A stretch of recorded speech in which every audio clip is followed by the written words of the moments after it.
স্বাগতম। সোমবারের বিশেষ অনুষ্ঠান এবং অনুষ্ঠানের গোড়াতেই আজকাল পরশুর একটা কথা বলে শুরু করব।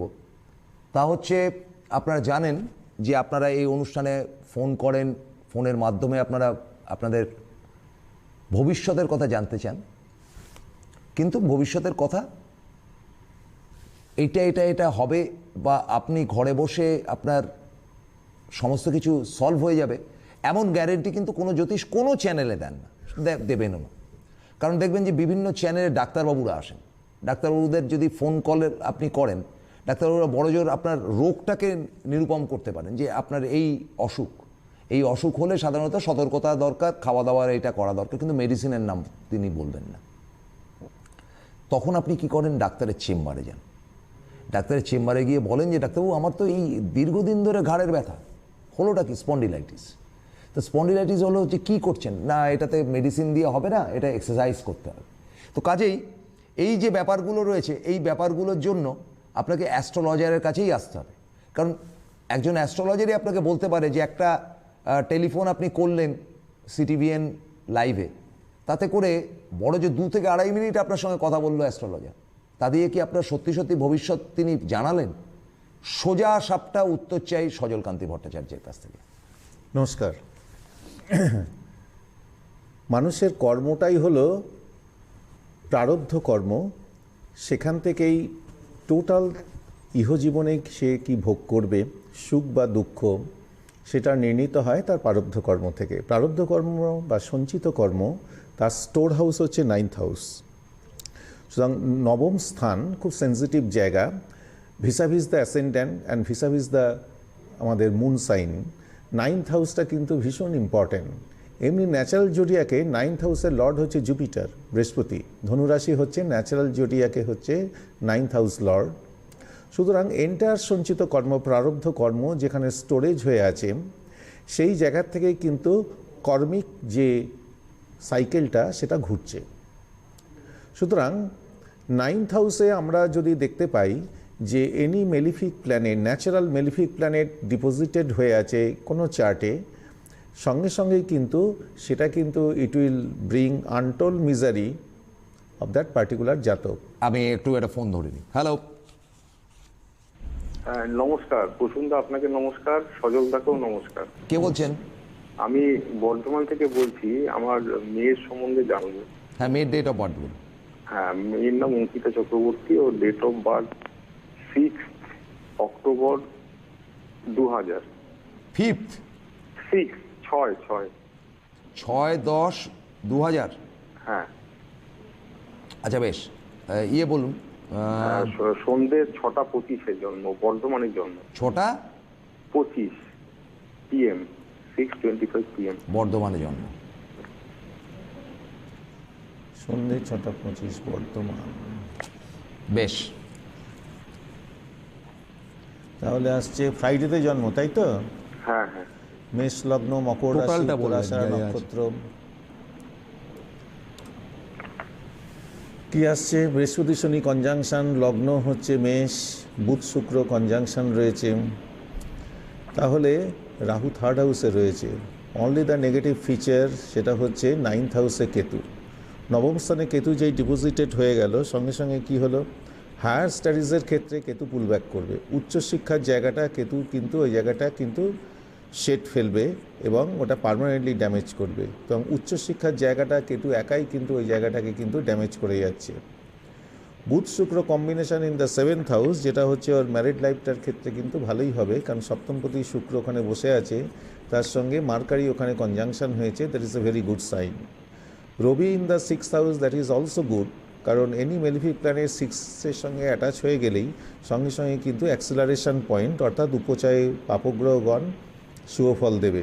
Rahu in the 3rd house তুঙ্গস্থ, এটাও খুব ভালো চার্ট। কেবল বৃহস্পতি শনি কম্বিনেশান এই জায়গাটা খানিকটা ড্যামেজিং হয়েছে, কারণ দ্বাদশপতি 2nd হাউসে বসে আছে, এই জায়গাটা ড্যামেজিং হয়েছে। চন্দ্র বসে আছে 10th হাউসে, এটাও ভালো হয়েছে। সুতরাং this is a mixed chart. Only the Ketu in the 9th house, যেটা উচ্চশিক্ষার ক্ষেত্রে প্রতিবন্ধকতা তৈরি করবে। তার হোয়াটস ইউর কোশ্চেন? আমার কোশ্চেন হচ্ছে যে মেয়ে এবার এইচএস দেবে, 26শে ফেব্রুয়ারি থেকে এইচএস দেবে। হ্যাঁ হ্যাঁ। আচ্ছা, 26 হতে এইচএস দেবে, তাই তো? হ্যাঁ। কি নিয়ে পড়ছে? ও সায়েন্স আছে, আবার আর্টসেরও কিছু আছে, মানে কম্বাইন্ড। এ আবার কি কি মানে হ্যাঁ, কি কি ওর- সাবজেক্ট কি বলুন? Chemistry, biology, modern computer application, আর আছে জিওগ্রাফি। এরকম বিদঘুটে সাবজেক্ট নিয়ে পড়াতে দিলেন কেন? খুব পড়লো নিজের। তাহলে বুঝুন এর কোনো ফিউচার, আমি তো অন্তত আমার জ্ঞান বুদ্ধিতে, আমি বিজ্ঞানের ছাত্র হিসেবে বলতে পারি আমার জ্ঞান বুদ্ধিতে নেই। মানে কেমিস্ট্রিও পড়বে, বায়োলজিও পড়বে, ঠিক আছে, এটা বায়ো সায়েন্সের দিকে গেল, তার সঙ্গে আবার কম্পিউটার কেন? জানি না কি হবে। যা হোক, এখানে 17ই ফেব্রুয়ারি থেকে কেতুর অন্তর্দশাটা পড়ছে, এটা থাকবে 16ই জুলাই 2019 পর্যন্ত। কেতু যেই তো ফেজে চলে আসছে, পরীক্ষার ফেজে, সঙ্গে সঙ্গে কিন্তু পরীক্ষার ক্ষেত্রে কিন্তু খুব মানে নিদারুণভাবে পুল ব্যাক করবে, অর্থাৎ রেজাল্টটি কিন্তু মারাত্মকভাবে খারাপ হবে। ভালোই বা কি করবে, ধরুন খুব ভালো হলো, তারপরে কি পড়বে আপনি আমাকে অ্যাডভাইস করুন। খুব ইরাটিক ওয়েতে, সেই জন্য বললাম, কারণ এটা মেডিকেল পড়ারও চার্ট না, ইঞ্জিনিয়ারিং পড়ানোর চার্ট। চার্ট নয়, একটা মিক্সড জনিত রয়েছে, এবং 9th হাউসে কেতু উচ্চশিক্ষার ক্ষেত্রে প্রতিবন্ধকতা একটু আগে বলেছিলাম। সুতরাং যে তো শুনলেন আপনি subject গুলো মিস্টার choose করেছে, চক্রবর্তী? সেগুলো counter productive to you. Mister Chakraborty, hello, হ্যাঁ বলুন। এটার খুব ব্রাইট কিছু পাওয়া যাচ্ছে না ফিউচারে, ঠিক আছে? আচ্ছা। চলুন, আপনাদের ফোন যেরকম সেরকম উত্তর। তো যা হোক, আমাদের যে কর্মিক সাইকেল, যেটার উপরে নির্ভর করছে দ্য ল অফ কর্ম, মানুষ যেটা কর্ম করছে তার ফলভোগ করবে। অবশ্যমেব ভোক্তব্যং কৃতং কর্ম শুভাশুভং, শুভ এবং অশুভ মানুষ যা কর্ম করে সেটাই কিন্তু প্রারব্ধ বা সঞ্চিত কর্ম হয়ে ফলপ্রদান করে। সুতরাং ল অফ কর্মিক যে সাইকেলটা, সেটা কিন্তু অলওয়েজ রোটেট করছে, এবং তার অরিজিনেট হচ্ছে, তার মেইন স্পোকটা রয়েছে 9th হাউসে। 9th হাউস হচ্ছে বৃহস্পতির ঘর, ন্যাচারাল জোডিয়াকে। সুতরাং আমরা যেমন ভিসাভিস দ্য অ্যাসেন্ডেন্ট 9th হাউসটাকে দেখব, তেমনি বৃহস্পতির থেকেও কিন্তু 9th হাউসটা থেকে দেখব একটা ন্যাচারাল চার্টে। সেখান থেকে কিন্তু টোটাল যে প্রারব্ধিক কর্মটাকে কিন্তু অ্যাসার্টেন করব। যদি দেখা যায় যে 9th হাউসে ন্যাচারাল মেলিফিক প্ল্যানেট বসে আছে, যেমন সাপোজ রাহু বসে আছে, কেতু বসে আছে, শনি বসে আছে, মঙ্গল বসে আছে, তাহলে কিন্তু ভাগ্যহানির জায়গাটা কিন্তু মোস্ট অ্যাসিওর্ড হয়ে গেল। আর কি হলো, রবিও ন্যাচারাল মেলিফিক প্ল্যানেট, কিন্তু রবি যেহেতু পিতৃকারক গ্রহ, সেই জন্য রবির মধ্যে কোনো অ্যানিম্যালিটি নেই, পাশবিকতা ব্যাপারটা নেই। এবং রবি 9th হাউসে থাকলে কিন্তু নিজে কিছু করবে না, কিন্তু অন্য গ্রহকে দিয়ে করিয়ে নেবে। বাদবাকিগুলো শুভ গ্রহ এবং চন্দ্র, বৃহস্পতি, বুধ, এগুলো যদি 9th হাউসে, শুক্র 9th হাউসের সঙ্গে যদি অ্যাটাচড হয়ে যায়, তাহলে প্রারব্ধ কর্মটা বেশ শুভ, এবং তার জীবনে যতই বিপর্যয় আসুক না কেন, সে কিন্তু survive to the occasion, not succumb to the pressure. তাহলে হচ্ছে কি, কর্মিক সাইকেলটা সেটাকে নিয়ন্ত্রণ করতে হবে। এবং সেক্ষেত্রে দেখা যাচ্ছে কি, বৃহস্পতির কিন্তু একটা নিদারুণ ফাংশন থেকে যায়। বৃহস্পতি টোটাল কর্মিক সাইকেলের মধ্যে শুভ ইনগ্রেডিয়েন্টসগুলোকে ইমবাইব করায়। যেহেতু ন্যাচারাল জোডিয়াক মেষকে যদি আমরা লগ্ন ধরি, ন্যাচারাল জোডিয়াকে 9th হাউসের লর্ড হচ্ছে ধনুরাশি, তার লর্ড হচ্ছে যেহেতু জুপিটার, বৃহস্পতি, সেই জন্য বৃহস্পতিটাকে অলওয়েজ কিন্তু আমরা টার্গেট করব, যাতে সঞ্চিত কর্ম, প্রারব্ধ কর্মের যে স্টোর হাউসটা, তার মধ্যে অসপিশিয়াসনেসটা যাতে ম্যাক্সিমাম পরিমাণে থাকে। বৃহস্পতি যদি অ্যাপ্লিকেটেড হয় ইন এ পার্টিকুলার চার্টে, রেট্রোগেট অশুভ নক্ষত্রে বসে আছে, অ্যাসপেক্টেড বাই সাম মেলিফিক প্ল্যানেটস, গুরুচণ্ডালী দোষ, তাহলে এইসব ক্ষেত্রে হয় কি, বৃহস্পতি 9th হাউসে থাকলেও ন্যাচারাল জোডিয়াকে, এবং আমাদের যে চার্টটা আমি ডিসাইফার করছি, সেখানে যদি বৃহস্পতি অ্যাপ্লিকেটেড হয়, তাহলে কিন্তু কষ্টের মধ্যে থেকেও কিন্তু সে সারভাইভ করে। অশুভের মধ্যে থেকে কিন্তু শুভত্বের ইঙ্গিত বা ইনক্লিংটা পাওয়া যায়। আরেকটা ফোন নিয়ে নি। হ্যালো, হ্যালো, নমস্কার সজল স্যারকে, নমস্কার প্রসূন স্যারকে। হ্যাঁ আমি দমদম থেকে সুলগ্না দাশগুপ্ত বলছি। হ্যাঁ বলুন। হ্যাঁ, আমার date of birth 11th March 1995। 11 March? 11 March? 11th March, হ্যাঁ 95, হ্যাঁ। আর আমার জন্ম সকাল 11:10।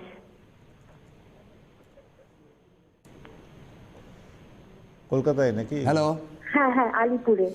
আলিপুরে। তাহলে শনিবার জন্ম, তাই তো? হ্যাঁ হ্যাঁ, বিষ একদম। লগ্ন, মিথুন রাশি, আদ্রা নক্ষত্র, শুক্ল দশমী তিথি।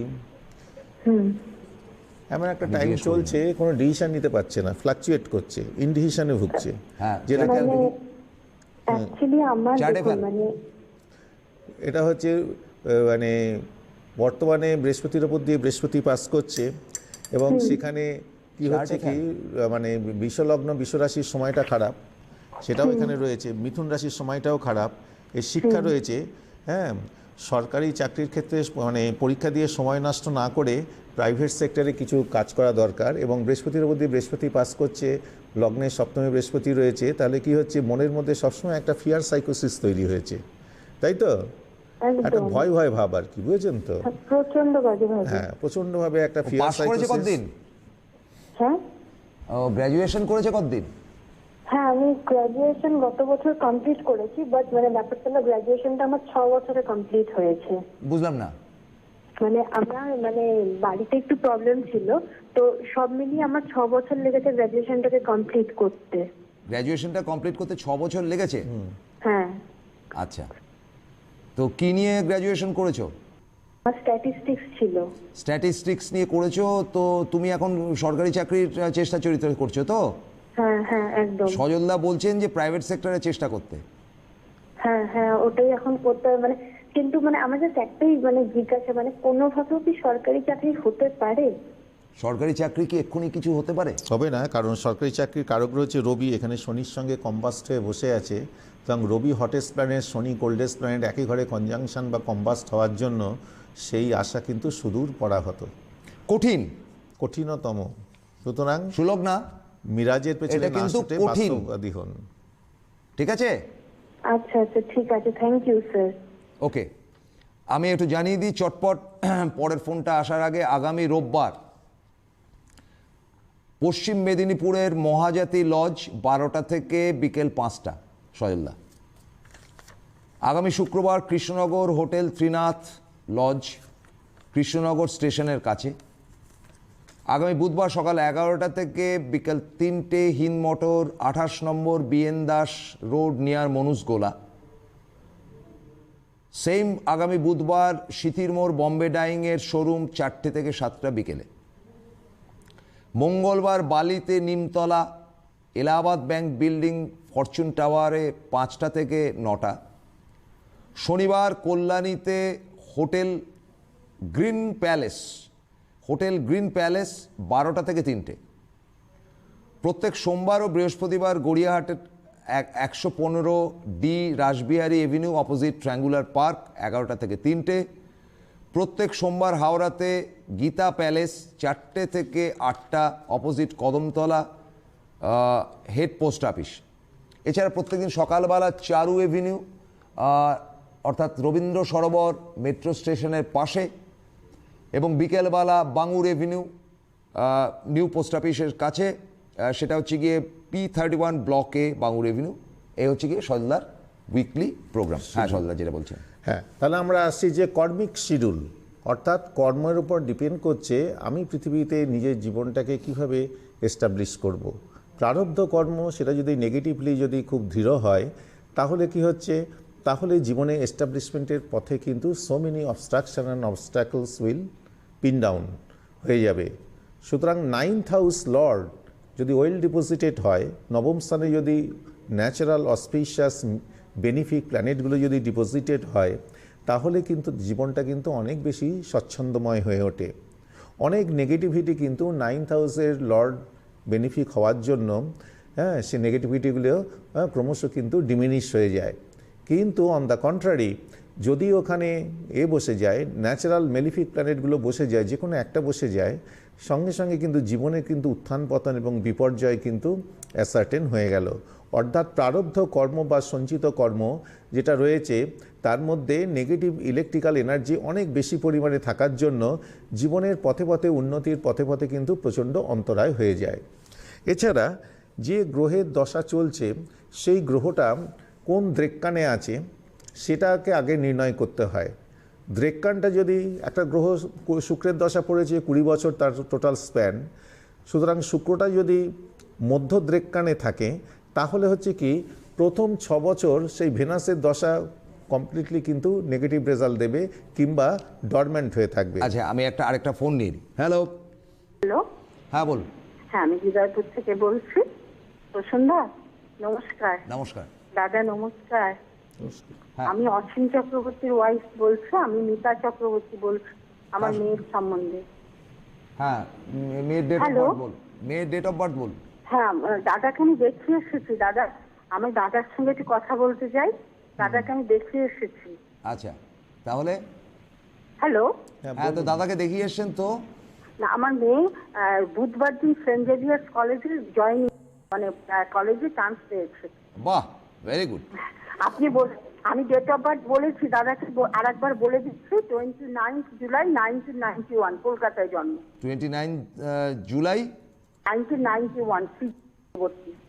আচ্ছা, তো দাদা তো অলরেডি বলেও দিয়েছে এবং ও তো সেন্ট জেভিয়ার্সের সুযোগও পেয়েছে, খুব ভালো। দাদা সব করে দিয়েছে, কিন্তু আমার একটা কথা দাদাকে, দাদা আমার মেয়েটাকে আশীর্বাদ করুন, আর শুধু বলুন যে ও আশীর্বাদের ওখানে উপযুক্ত জায়গায় চাকরিটা বলো। মানে বজিয়ে রাখতে পারবে, ওর শরীরটা ঠিক রাখা, ওর চাকরিটা পারবে বজিয়ে রাখতে পারবে কিনা আমাকে দাদা। আচ্ছা, ঠিক আছে। কি বলবেন? সেন্ট জেভিয়ার্সের ছাত্রী, আপনি সেন্ট জেভিয়ার্সের ছাত্র, আপনার তো একটা দুর্বলতাও আছে Saint Xavier's to Saint Xavier's. ভীষণ ভালোবাসেন দাদা ওকে। অসীমদাকে মিষ্টির ঠোঙাটা নিয়ে দেখা করতে বললেন। অসীম বাবুকে বলবেন মিষ্টির ঠোঙাটা নিয়ে আসতে। আমি তো যাবো, কিন্তু দাদা না, সেটা যে আসতে হবে, এবং সে তার সঙ্গে আবার কিছু কথাবার্তা বলে নেবে, চিন্তার কিছু নেই। আচ্ছা, ঠিক আছে, থ্যাংক ইউ। ঠিক আছে। এটা সজলদা একটা বড় গুণের ব্যাপার। যে কোনো অনুষ্ঠানেই ধরুন বিভিন্ন ক্লায়েন্ট যদি ফোন করে ওনার কাছে গেছি, ভালো হয়েছে, এটা তো কমন ব্যাপার। ভালো করবার জন্যই আপনি পেশাদার এত জায়গায়। তাড়াতাড়ি ফল পাবো প্রসন্নদা আমি ভাবতে পারি না, ধন্যবাদ, আপনি সঙ্গে থাকুন, আপনার কথা বলার পালা শেষ, প্লিজ। আচ্ছা দাদা, ঠিক আছে, ধন্যবাদ, সঙ্গে থাকুন। ঘটনা হচ্ছে যে তারপরে তারা ফোন করে কৃতজ্ঞতা জানানোর জন্য শুধু কোনো তার রেসপন্ডিংয়ের কোনো দরকার নেই যে আপনি আরও কিছু ফার্দার বলবেন টলবেন, এইগুলোর ব্যাপার না। কৃতজ্ঞতা জানানো, মিষ্টির ঠোঙা নিয়ে আসুন, এবার মানে মানুষ যদি গিয়ে উপকৃত হয়ে আপ্লুত হয়ে ফোন করে, সেগুলো কিন্তু আমার খুব ভালো লাগে। আপনি কি বলবেন? হ্যাঁ, ঠিকই তাই। ব্যাপারটা হচ্ছে মেয়েটার ব্যাপারে আমি খুব চিন্তা ছিলাম। রেমেডিটা দেওয়া হয়েছিল, হ্যাঁ, তা মসুন্দর সেনকে এসেছিলেন, তা হয়েছে ভালো, খুব ভালো লাগছে আর কি। কিন্তু আর একটা ওর অবস্ট্রাকশন আছে, সেটাকে অ্যাচিভ করতে পারলে আরও ভালো লাগবে, হ্যাঁ, ম্যারেজটা আর কি, সেই জন্যই স্পেসিফিক্যালি।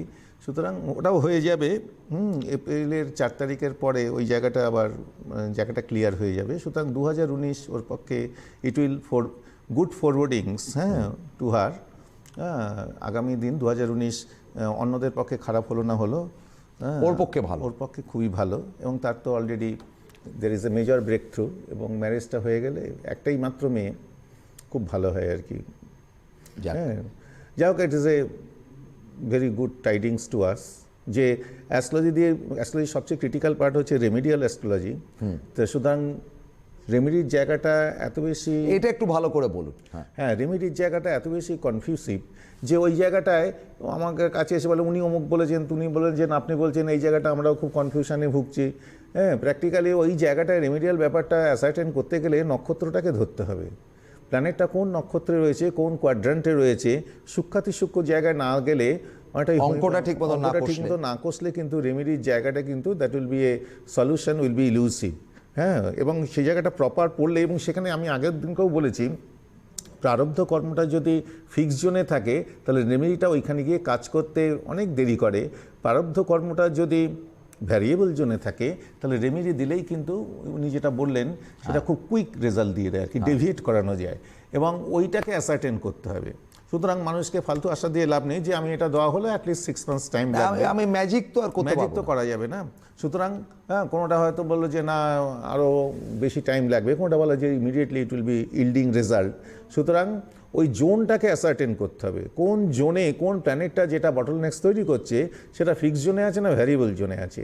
ফিক্স জোনে থাকলে তাকে কিন্তু ফালতু আশা দিয়ে লাভ নেই, এটা দেওয়া হলো, it will act very slowly and ultimately it will reach to the culmination point. হ্যাঁ, কিন্তু যেটা ভ্যারিয়েবল জোনে আছে ওই ওনার মতো উনি খুব কুইক রেজাল্ট দিয়ে যাবে।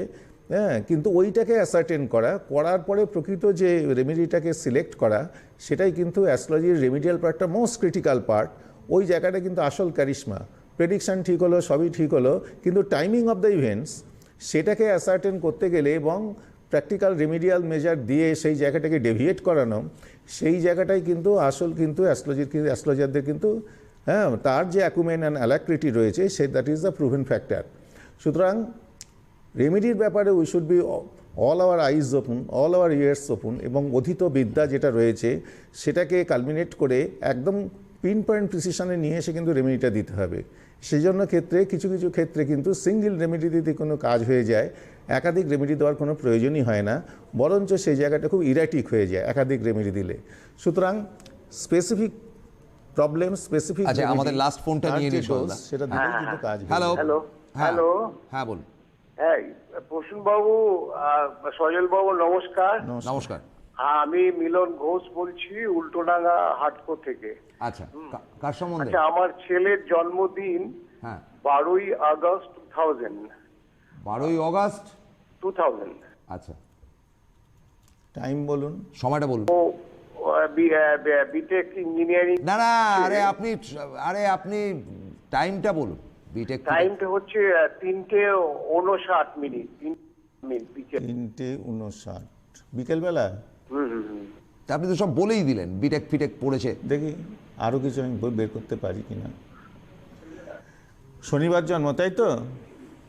হ্যালো হ্যালো, হ্যাঁ হ্যালো, শনিবার জন্ম তো? হ্যাঁ শনিবার। ধনু রাশি।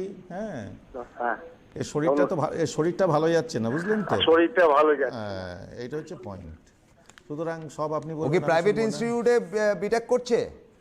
হ্যাঁ প্রাইভেটে। হ্যাঁ হ্যাঁ, সবই হ্যাঁ। এগুলো তো বলেননি, এগুলো আমরাই বলছি এখান থেকে। যা হোক, অষ্টমপতি চন্দ্র লগ্নে বসে যাওয়াতে এর শরীরটা কিন্তু সুবিধার নয়। সুতরাং শরীরের দিকে নজর শরীরের দিক। দিকে কিন্তু নজর দিতে হবে, কারণ আমরা জানি শরীর ও মাধ্যম বাবার যে এতগুলো টাকা খরচা হলো প্রাইভেট ইনস্টিটিউটে। তো ভালোই টাকা খরচা হচ্ছে। রবি বুধ মঙ্গল রাহু এক ঘরে বসে আছে। হ্যাঁ, তার জন্য এই প্রাইভেট ব্যাপারটা চলে আসছে, কারণ রবি শ্রাবণ মাসের জন্ম, সেই রবি অ্যাফ্লিক্টেড বাই রাহু। আপনি কি করেন? আমি আপাতত রিটায়ার্ড। তো ছেলেকে পড়িয়েছেন, প্রচুর টাকা খরচা হয়েছে তো?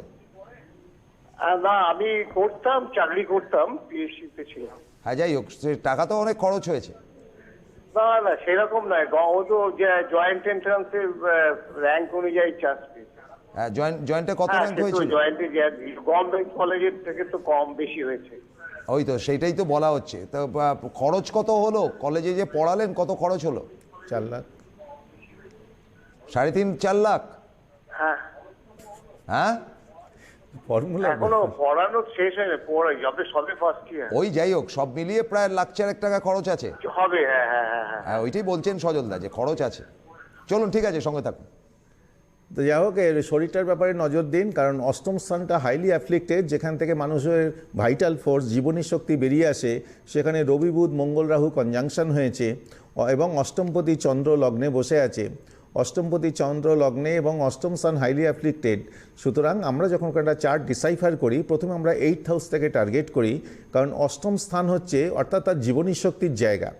সে কতটা জীবনে অ্যাচিভ করবে সেটা কিন্তু 8th হাউস থেকে কিন্তু অটোমেটিক্যালি কিন্তু অরিজিনেট।